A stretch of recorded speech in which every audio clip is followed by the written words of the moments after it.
walking out along with the Vice President. Let's listen in. Good afternoon, everybody.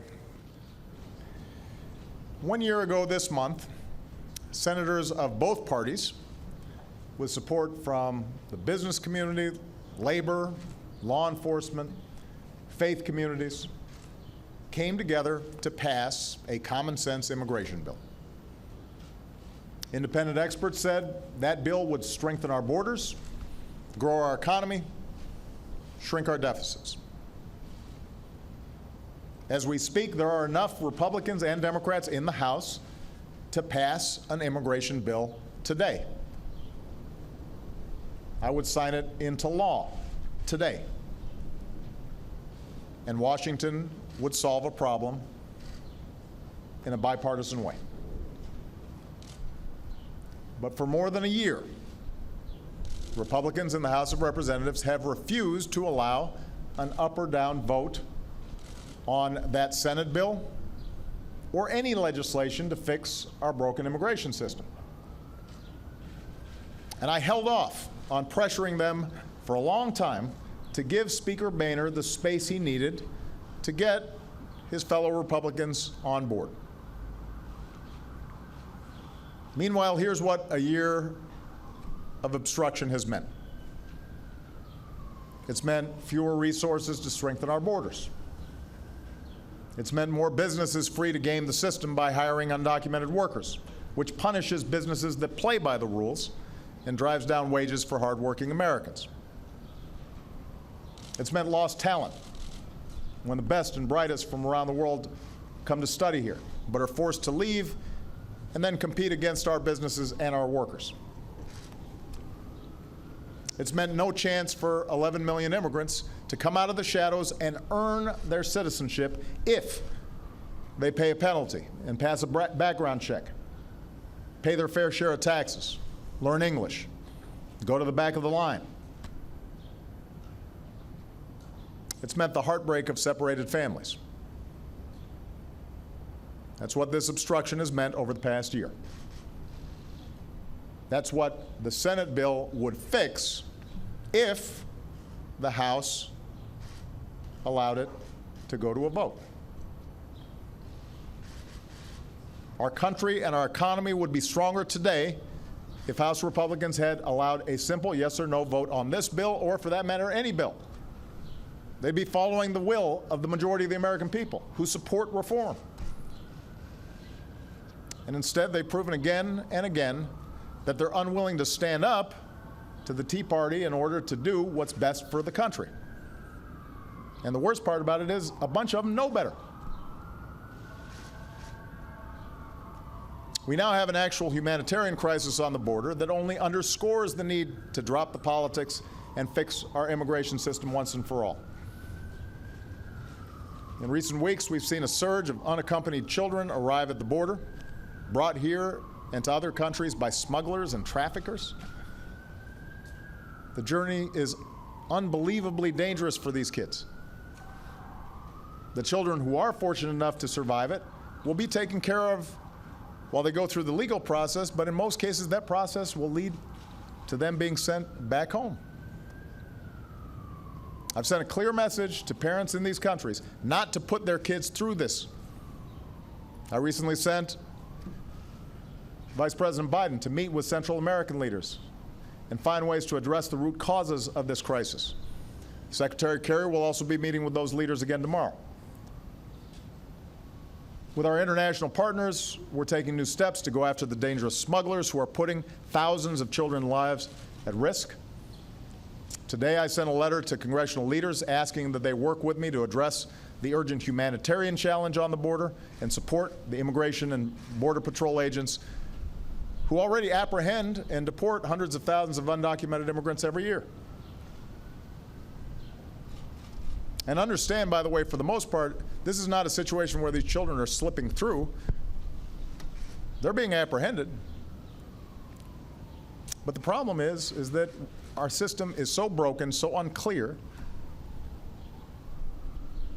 that folks don't know what the rules are. Now understand, There are a number of Republicans who have been willing to work with us to pass real common sense immigration reform. And I want to thank them for their efforts. There are a number of Republican leaders in the Senate who did excellent work and deserve our thanks. And less visibly, there have been folks in the House who've been trying to work to get this done. And quietly, because it doesn't always help me to praise them, I've expressed to them how much I appreciate the efforts that they've made. I believe Speaker Boehner when he says he wants to pass an immigration bill. I think he genuinely wants to get something done. But last week, he informed me that Republicans will continue to block a vote on immigration reform, at least for the remainder of this year. Some in the House Republican caucus are using the situation with unaccompanied children as their newest excuse to do nothing. And I want everybody to think about that. Their argument seems to be that because the system's broken, we shouldn't make an effort to fix it. It makes no sense. It's not on the level. It's just politics, plain and simple. Now, there are others in the Republican caucus in the House who are arguing that they can't act because they're mad at me about using my executive authority too broadly. This also makes no sense. I don't prefer taking administrative action. I'd rather see permanent fixes to the issue we face. Certainly that's true on immigration. I've made that clear multiple times. I would love nothing more than bipartisan legislation to pass the House, the Senate, land on my desk so I can sign it. That's true about immigration. That's true about the minimum wage. It's true about equal pay. There are a whole bunch of things where I would greatly prefer Congress actually do something. I take executive action only when we have a serious problem, a serious issue, and Congress chooses to do nothing. And in this situation, the failure of House Republicans to pass a darn bill is bad for our security, it's bad for our economy, and it's bad for our future. So, while I will continue to push House Republicans to drop the excuses and act, and I hope their constituents will too, America cannot wait forever for them to act. And that's why today I'm beginning a new effort to fix as much of our immigration system as I can on my own, without Congress. As a first step, I'm directing the Secretary of Homeland Security and the Attorney General to move available and appropriate resources from our interior to the border. Protecting public safety and deporting dangerous criminals has been and will remain the top priority, but we are going to refocus our efforts where we can to make sure we do what it takes to keep our border secure. I've also directed Secretary Johnson and Attorney General Holder to identify additional actions my administration can take on our own, within my existing legal authorities, to do what Congress refuses to do and fix as much of our immigration system as we can.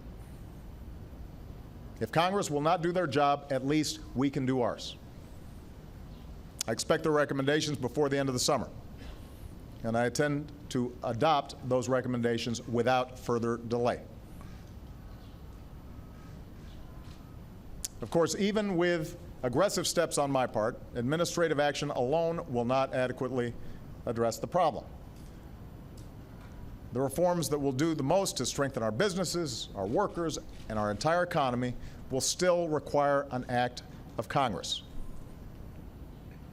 And I repeat, these are reforms that already enjoy the wide support of the American people.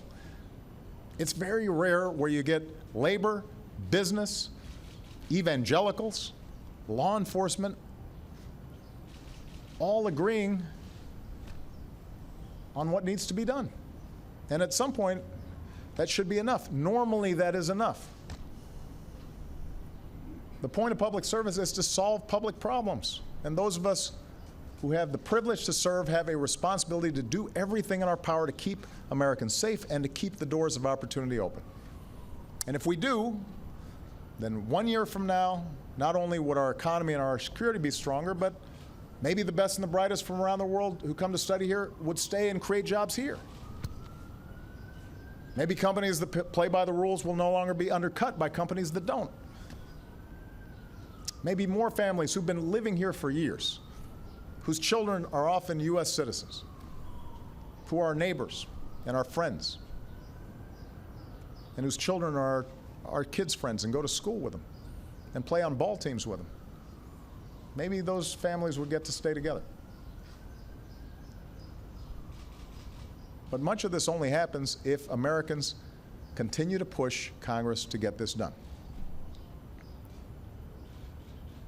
So I've told Speaker Boehner that even as I take those steps that I can within my existing legal authorities to make the immigration system work better, I'm going to continue to reach out to House Republicans in the hope that they deliver a more permanent solution with a comprehensive bill. Maybe it will be after the midterms, when they're less worried about politics. Maybe it will be next year. Whenever it is, they will find me a willing partner. I've been consistent in saying that I am prepared to work with them even on a bill that I don't consider perfect. And the Senate bill was a good example of the capacity to compromise and get this done. The only thing I can't do is stand by and do nothing while waiting for them to get their act together. And I want to repeat what I said earlier. If House Republicans are really concerned about me taking too many executive actions, the best solution to that is passing bills. Pass a bill. Solve a problem. Don't just say no on something that everybody agrees needs to be done. Because if we pass a bill, that will supplant whatever I've done administratively. We'll have a structure there that works, and it will be permanent. And people can make plans, and businesses can make plans based on the law. And there'll be clarity, both here inside this country and outside it. Let me just close by saying Friday is the 4th of July. It's the day we celebrate our independence and all the things that make this country so great. And each year, Michelle and I host a few hundred service members and wounded warriors and their families right here on the lawn for a barbecue and fireworks on the mall. And some of the service members coming this year are unique because they signed up to serve, to sacrifice, potentially to give their lives for the security of this country, even though they weren't yet Americans. That's how much they love this country. They were prepared to fight and die for an America they did not yet fully belong to. I think they've earned their stripes in more ways than one. And that's why on Friday morning we're going to naturalize them in a ceremony right here at the White House. This Independence Day will be their first day as American citizens. One of the things we celebrate on Friday, one of the things that makes this country great is that we are a nation of immigrants. Our people come from every corner of the globe. That's what makes us special. That's what makes us unique. And throughout our history, we've come here in wave after wave from everywhere, understanding that there was something about this place where the whole was greater than the sum of its parts, that all the different cultures and ideas and energy would come together and create something new. We won this country's freedom together. We built this country together. We defended this country together. It makes us special. It makes us strong. It makes us Americans. It's worth celebrating. And that's what I want, not just House Republicans, but all of us as Americans to remember. Thanks very much.